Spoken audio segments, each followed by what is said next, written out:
মুসলমান ভোরবেলায় উঠতে পারে না, মিথ্যা কথা। শশা যদি এখন এই মুহূর্তে 30 কিলোর জায়গায় 60 কিলো করে উঠে, আর দাম যদি 40 টাকা 60 টাকা হয়ে যায়, ঘুম ভাঙবে না? মানে ঘুমাবোই না রাতে। ঘুম ভাঙা তো দূরের কথা, ঘুমাবোই না। আগে ঘুমাবো তারপরে না ঘুম ভাঙবে? আরে শশার জন্য রাতে ঘুমায় না, আর আল্লাহর জন্য ঘুম ভাঙে না, বিছানা থেকে উঠতে পারে না। হযরত আবু বকরের কথাটা মনে পড়ে গেল।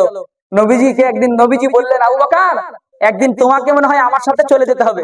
এই মক্কাতে আর আমার থাকা হবে না, নিজের দেশে থাকা হবে না। যেমন আমার ব্যাপারেই যদি আপনি যান, আমার ব্যাপারেই যদি যান আপনি, আমার গ্রাম জীবননগর আপনি যদি একটু খোঁজ নেন, তো দেখা যাবে 30% মানুষ, 30% মানুষ জানবে বলবে ভালো, যত যা বলার বলবে।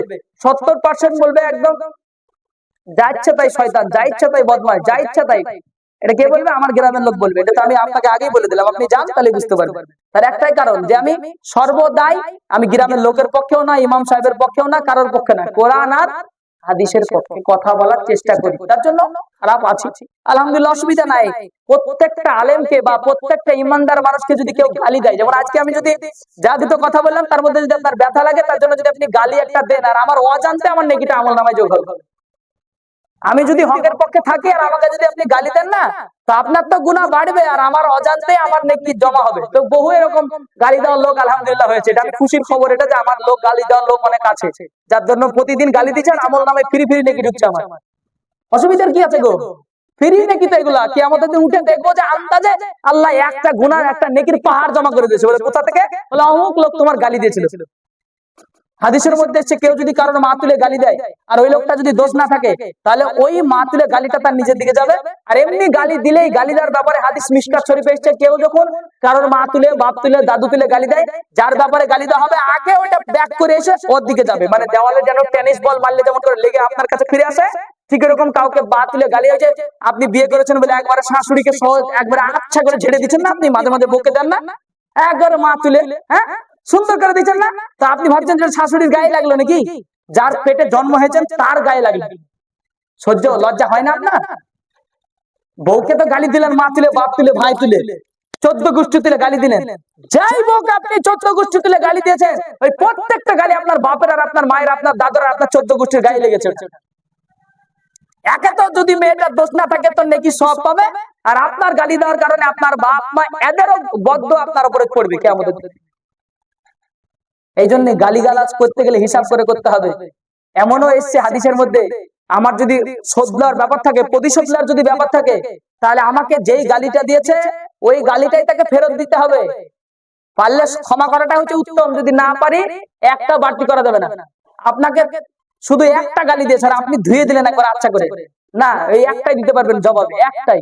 এটাই হক আছে আপনার। কেউ আপনাকে গালি দিয়েছে, তার জবাব ওই একটাই দিতে পারবেন, দুটো দিতে পারবেন না, দ্বিতীয়টা জুলুম হয়ে যাবে তার উপরে, ওটা হিসাব লাগবে কিয়ামতের দিনে। কিন্তু আমরা মেনটেন করতে পারি, একটা গালি দিয়ে দুটো ঘুষি মারি, তাই না? একটা গালি দিলে দুটো ঘুষি মারি। আহা, মুসলমান ধর্মে কি শিক্ষা, কি দিন আপনি আমি বুঝতে চাইলাম না।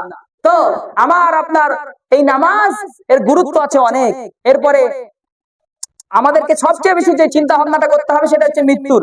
যে লোকটা প্রতিদিন ঘুমানোর আগে একবার করে মরার চিন্তা ভাবনা করবে, ওই লোকটা অটোমেটিক ভালো হয়ে যাবে। অটোমেটিক প্রতিদিন একবার করে মরার চিন্তা করতে হবে আপনাকে। মরা, ঘুমানোর আগেই মরে গেছি, ঘুমানোর আগেই আল্লাহ মনে হয় আজকের ঘুম লাস্ট ঘুম, আজকের ঘুম লাস্ট ঘুম, এটা রেগুলার ভাবনা চিন্তা করতে হবে।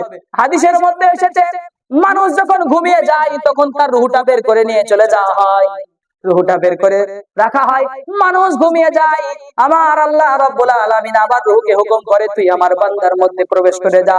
বান্দা যখন আবার ঘুম থেকে উঠে আবার বান্দার ভিতরে প্রবেশ করে যায়, এক ধরনের রূহটাকে টেনে নেওয়ার পরে বান্দার মৃত্যু হয়ে যায়। আল্লাহ বলছে, মানুষ যখন ঘুমিয়ে যায় মানুষ তখন মরে যায়। মৃত্যুকে হাদিসের মধ্যে, মৃত্যু ঘুমটাকে হাদিসের মধ্যে মৃত্যুর ভাই বলা হয়েছে। মানুষ যখন ঘুমিয়ে যায় মানুষ তখন মারা যায়, আবার সামনে দিন উঠবে কিনা তার কোন রকম কোন গ্যারান্টি নাই। ঘুমিয়ে গেলেন মানে মারা গেলেন। এই জন্যই তো দুয়ার সময় বলতে হয়, আল্লাহুম্মা বিসমিকা আমুতু ওয়া আহইয়া, হে আল্লাহ তোমার নাম নিয়ে দোয়াটা পড়ছি, আল্লাহ আমি মরেই গেলাম। আমুতু মানে কি? মরেই গেলাম। ও আহিয়া, তুমি যদি চাও তাহলে জিন্দা হব, আর তুমি যদি না চাও আমি প্রধানমন্ত্রী হলেও জিন্দা হতে পারবো না, তুমি যদি না চাও তাহলে আমি মেম্বার হয়েও জিন্দা হতে পারবো না, তুমি যদি না চাও আমি যত বড়ই জ্ঞানী হই না কেন, যত বড়ই ক্ষমতার মালিক হই না কেন, তুমি না চাইলে আর কালকে সকালবেলায় বুধবারে আমার আর ঘুম ভাঙবে না, লাশ নাম হয়ে যাবে। এই জন্য ঘুমিয়ে গেলাম, আল্লাহ তোমার নামে ঘুমাচ্ছি, দয়া করে মেহেরবানি করে মৃত্যুটা ইমানের সঙ্গে নিও। প্রতিদিন ঘুমানোর সময় আল্লাহকে বলতে হবে, আল্লাহ আমার মৃত্যুটা ইমানের সঙ্গে নিও, বেঈমানের সঙ্গে আমার মৃত্যু নিও না, আর আমাকে মৃত্যুটা নামাজি হয়ে দিও, বেনামাজি হয়ে দিও না। অর্থাৎ বেনামাজি হয়ে মৃত্যু দিও না বলে প্রতিদিন যদি রাতে দোয়া করা হয় আর একদিনও যদি নামাজ না শুরু করা হয়, মরে গেলে তো বেনামাজি হয়েই মরা হবে, না হবে না?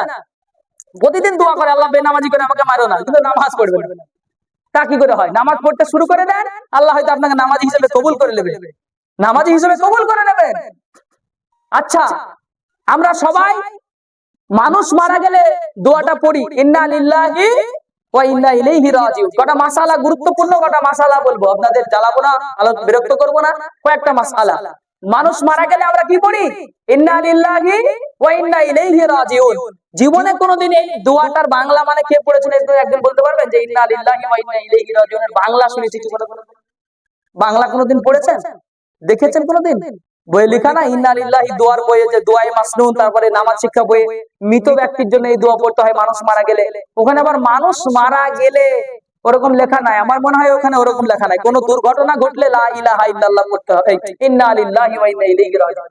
এই দোয়াটা তো মানুষ মারা যাওয়ার দোয়া না, ইন্না লিল্লাহি ওয়া ইন্না ইলাইহি রাজিউন দুর্ঘটনার দোয়া। ট্রেনে অ্যাক্সিডেন্ট হয়েছে, আপনি একটা খবর পেয়েছেন, ইন্না লিল্লাহ পড়তে হবে। মানুষ মারা গেলে সেটাও দুর্ঘটনা, ওখানেও পড়তে হবে, শুধু মানুষ মারা না। এই যে শুনতে পাচ্ছেন প্রতিদিন খবরে নিউজ দেখছেন, আজকে বীরভূমে পানি ঢুকলো, কাল দক্ষিণবঙ্গ লোড হয়ে গেল, একদম বন্যাতে ভেসে গেল, বাংলাদেশ ভেসে গেল। প্রতিদিন আপনাকে মুসলমান হিসেবে পড়তে হবে ইন্না লিল্লাহি ওয়া ইন্না ইলাইহি রাজিউন। কারণ এটা কি? এটা দুর্ঘটনা। আল্লাহ যেন সেই মানুষদেরকে দুর্ঘটনা থেকে মুক্তি করে, তার জন্য আপনি দূরে বসে বলবেন ইন্না লিল্লাহি ওয়া ইন্না ইলাইহি রাজিউন। পাড়ার আপনার বাড়ির মুরগি মারা গেলে ইন্না লিল্লাহ পড়তে হবে। পাশের বাড়ির মুরগি মারা গেলেও যদি দেখতে পান আপনি চোখের সামনে, আপনার সামনে ছটফট করে একটা মুরগি মারা গেল, ইন্না লিল্লাহি ওয়া ইন্না ইলাইহি রাজিউন পড়তে হবে। রাস্তায় যেতে যেতে উজুট খেয়ে পড়ে গেলে ইন্না লিল্লাহি ওয়া ইন্না ইলাইহি রাজিউন পড়তে হবে। আসলে উদ্দেশ্যটা এটা হচ্ছে দুর্ঘটনার ক্ষেত্রে আপনার আমাকে পড়তে হবে। কিন্তু ইন্না লিল্লাহি ওয়া ইন্না ইলাইহি রাজিউন মানে কি? ইন্না মানে অবশ্যই আমরা, ইন্না মানে অবশ্যই আমরা, লিল্লাহি মানে আল্লাহর জন্য। কি জানেন, এমন একটা কথা আপনি আল্লাহর কাছে সাক্ষী দিয়েছেন, আল্লাহকে বলছেন আল্লাহ এই গ্রামের মানুষ, এই বাড়িরও মানুষ মারা গিয়েছে, সেদিন সবাই গ্রামের লোক মোটামুটি পড়েছিল ইন্না লিল্লাহি ওয়া ইন্না ইলাইহি রাজিউন। সেদিন কি বলেছেন আপনি? ইন্না মানে অবশ্যই আমরা, লিল্লাহি মানে আল্লাহর জন্য। এই গোটা জামতলা পাড়ার মানুষ, এলাকার মানুষ, এখানকার যারা বিদেশি মেহমান এসেছেন সবাই আল্লাহকে বলেছিলেন আল্লাহ আমরা তোমারই জন্য দুনিয়াতে বেঁচে আছি। কার জন্য গো? কার জন্য বেঁচে আছি আমরা? আল্লাহর জন্য বেঁচে আছি। তা আপনাদের গ্রামে মোটামুটি সবজির আবাদ কি হয়? এখানে কি হচ্ছে? শশা, পটল এসব হয়তো নাকি? সবজি হয় না, না টুকটাক ছিটচা, যাই হোক আমাদের দেশে হয়। তো আমি যদি বেঁচে থাকি আল্লাহর জন্য, দুইজন ব্যক্তি দুজনই ধানের আবাদ করেছে, একজন জান্নাতে চলে গেল, একজন জাহান্নামে চলে গেল। পার্থক্য কি ছিল? দুজনের রুটিং এর পার্থক্য।